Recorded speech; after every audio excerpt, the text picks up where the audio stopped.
उत्तर प्रदेश में 2027 के विधानसभा चुनाव की तारीख भले ही दूर हो, लेकिन सियासी बिसात तेजी से बिछ रही है। 2027 का चुनाव फतेह करने के लिए INDIA गठबंधन ने एक बड़ा और फुल प्रूफ प्लान बनाने की कोशिश की। इंडिया गठबंधन में शामिल समाजवादी पार्टी और कांग्रेस अब सिर्फ जातीय समीकरण पर नहीं बल्कि युवा वोटरों पर भी खास नजर रख रही हैं। खासतौर पर दलित और पिछड़े वर्ग के युवा वोटर चुनावी रणनीति में बड़ी भूमिका देने की तैयारी की खबरें दे रहे हैं। खबर कुछ ऐसी है कि दोनों पार्टियां यानी समाजवादी पार्टी और कांग्रेस सामान्य सीट पर भी दलित युवाओं को प्रभारी बना रही है। कांग्रेस और सपा का पिछड़े वर्ग के युवाओं पर फोकस ज्यादा बढ़ रहा है। सवाल ये कि कांग्रेस की इस रणनीति पर अखिलेश यादव कितना साथ देंगे। 2027 में सपा कांग्रेस का गठबंधन सिर्फ सीटों का गठजोड़ होगा या फिर पार्टियां मिलकर नया सोशल इंजीनियरिंग का प्लान तैयार करेंगी। दरअसल ये सवाल इसलिए भी सियासी फिजाओं में तैर रहे हैं क्योंकि यूपी में बीजेपी और उसके सहयोगी दल सरकार के कामकाज गिनाते हुए जातिगत समीकरण साधने में जुट गए। वहीं दूसरी तरफ विपक्ष भी हर सीट पर सियासी गणित बिठाने में व्यस्त है। कांग्रेस और सपा के बीच गठबंधन तय माना जा रहा है। दोनों पार्टियों ने समाजवादी और अंबेडकर विचारधारा को धार देने वाले युवाओं को चिन्हित भी किया है। इन युवाओं को अलग अलग विधानसभा क्षेत्रों की जिम्मेदारी सौंपी जा रही है। प्रभारियों को विचारधारा से जुड़े युवाओं को जोड़ने और PDA को मजबूत करने का लक्ष्य भी दे दिया गया है। सपा और कांग्रेस ने कई दलित युवाओं को सामान्य सीट पर प्रभारी बनाकर नया दांव भी चला है। इससे परंपरागत वोट बैंक की लामबंदी और बढ़ेगी और BSP से खिन्न युवा भी जुड़ेंगे। समाजवादी पार्टी ने ऊंचाहार में मनोज पासवान, बाबागंज में शिवशंकर सरोज, कौशाम्बी में फतेहपुर में अगर देखिए तो रामकरण निर्मल को जिम्मेदारी दे दी है। मधुबन में विनीत कुशवाहा के हिस्से जिम्मेदारी है और कुशीनगर से राहुल राज मैदान में। अब आप समझिए कि कैसे इन युवाओं पर फोकस करके कांग्रेस और समाजवादी पार्टी एक अलग प्लान तैयार कर रही है। कांग्रेस ने बलिया से शैलेंद्र ध्रुव यादव और वेलथरा रोड से मुरली मनोहर, बिलग्राम से सुभाष पाल और गौरा से तरुण पटेल को युवाओं से जोड़ने का काम सौंपा है। रिपोर्ट्स ऐसा कहती हैं कि समाजवादी पार्टी और कांग्रेस दलित और पिछड़े वर्ग के युवाओं को संगठन में जिम्मेदारी देने पर जोर दे रही है। यानी कि जिन युवाओं को अब तक सिर्फ वोटर के तौर पर देखा जाता था, उन्हें अब चुनावी मैनेजमेंट और संगठन में भी भूमिका देने की कोशिश की जा रही है। दरअसल यूपी की राजनीति में युवा वोटर का महत्व पिछले कुछ समय से लगातार बढ़ रहा है। खासतौर से जो फर्स्ट टाइम वोटर हैं, पहली बार वोट डालने वाली जो नई पीढ़ी है, वो बहुत ज्यादा इंपॉर्टेंट हो गई है सभी पॉलिटिकल पार्टीज के लिए। नई पीढ़ी के सामने रोजगार, शिक्षा, महंगाई, डिजिटल अवसर और सरकारी नौकरियों जैसे बहुत बड़े बड़े मुद्दे हैं। यही वजह है कि राजनीतिक दल अब सिर्फ पारंपरिक जातीय समीकरणों के भरोसे नहीं रहना चाहते। जिस जेनजीज की बात सभी दल कर रहे हैं, अब सभी दल ये चाहते हैं कि जेनजीज को अपने साथ जोड़ा जाए।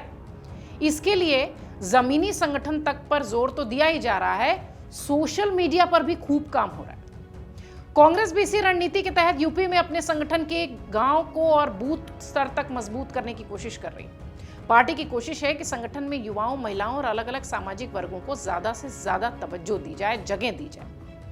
कांग्रेस के लिए यह रणनीति इसलिए भी महत्वपूर्ण है क्योंकि 2024 के लोकसभा चुनाव में पार्टी ने यूपी में अपनी स्थिति को पहले के मुकाबले मजबूत किया था, इसमें कोई संदेह नहीं। अब कांग्रेस उस बढ़ी हुई राजनीतिक जमीन को 27 में स्थायी आधार में बदलना चाहती है। इसके लिए पार्टी का फोकस है बड़े नेताओं की रैलियों की जगह स्थानीय संगठन, बूथ स्तर पर युवा चेहरों को प्रोजेक्ट करना।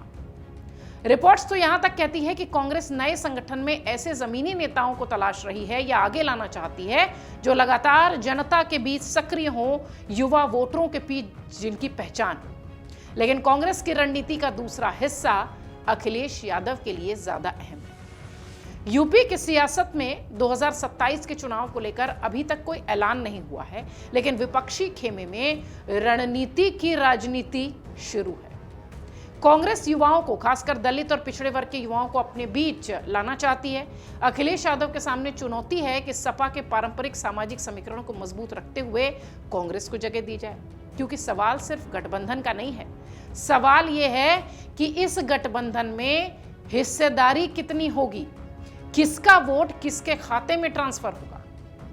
वहीं बीजेपी विपक्ष का कितना मुकाबला कर पाएगी, ये भी चर्चा का विषय है।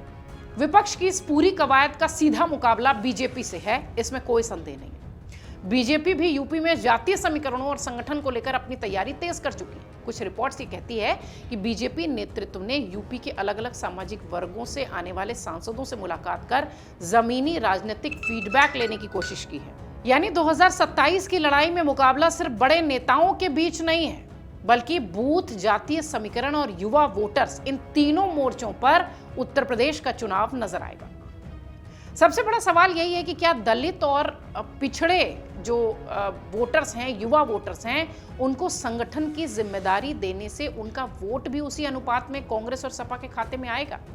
क्योंकि अगर देखिए तो यूपी की राजनीति में जाति पहचान बहुत महत्वपूर्ण है, लेकिन युवा वोटर के लिए सिर्फ जाति इंपॉर्टेंट नहीं है। रोजगार उनके लिए जरूरी है, शिक्षा उनके लिए मुद्दा है, सुरक्षा उनके लिए मुद्दा है और भविष्य से जुड़े कई सारे ऐसे मुद्दे हैं जो युवा वोटर्स के बीच के हैं। यही वजह है कि 2027 में राजनीतिक दलों को जातीय समीकरण और युवा मुद्दों के बीच बैलेंस करना होगा। फिलहाल यूपी में चुनावी शतरंज की बिसात तैयार है। एक तरफ बीजेपी अपने संगठन और सामाजिक समीकरण को मजबूत करने में जुटी है, तो वहीं दूसरी तरफ सपा अपने पीडीए आधार को मजबूत करने के साथ साथ युवा, दलित और पिछड़े वर्ग के वोटरों को जोड़ने की कोशिश कर रही है। इधर कांग्रेस युवा और दलित वोटरों को अपने साथ लाने के लिए तेजी से एड़ी चोटी का जोर लगा रही है। अब देखना यह होगा कि कांग्रेस की तैयारी सिर्फ संगठन तक सीमित रहती है या फिर अखिलेश यादव के साथ सीट शेयरिंग से लेकर चुनावी रणनीति तक इसका असर दिखता है। क्योंकि यूपी में 2027 का चुनाव सिर्फ सत्ता की लड़ाई नहीं होगा, बल्कि सामाजिक समीकरणों और नई पीढ़ी के वोटर्स के लिए बड़ी परीक्षा होने वाली। अगर आप ये वीडियो YouTube पर देख रहे हैं तो हमारे चैनल को सब्सक्राइब कर बेल आइकन दबाएं और Facebook पर देख रहे हैं तो हमारे पेज को लाइक करें।